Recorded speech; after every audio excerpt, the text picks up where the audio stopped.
If you want this church, if there's any hope of this church or any other church making it another millennia, it's going to be because of prayer.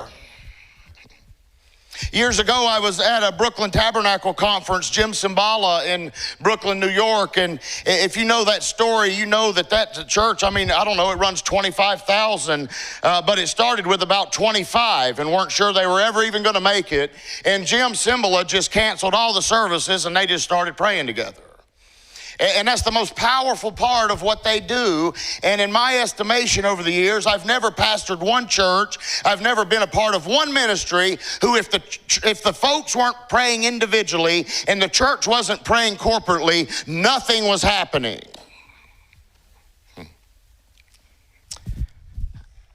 I read recently also about a 3-year-old that prayed, "Our Father who does art in heaven." Harold is his name. His friend chimed in and said, "Forgive us of our trash baskets as we forgive those who put trash in our baskets."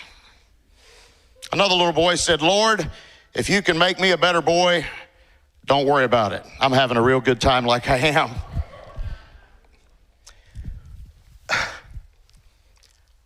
But it was during that time in Raleigh, our first few months there, that they took us to Brooklyn. And that's where I learned about the power of prayer.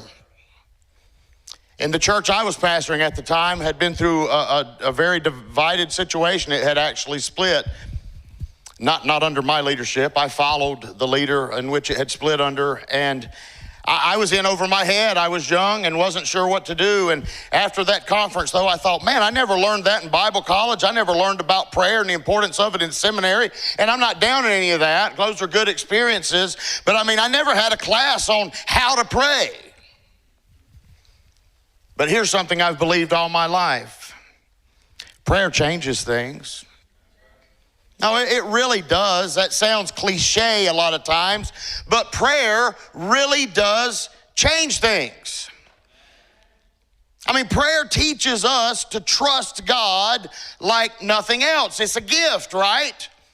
It teaches us to be okay with hardship. It aligns our heart with the heart of the Father. We're not have to wonder what to do when our heart is aligned with the Father. We know what to do because we're intimately acquainted with Jesus, right?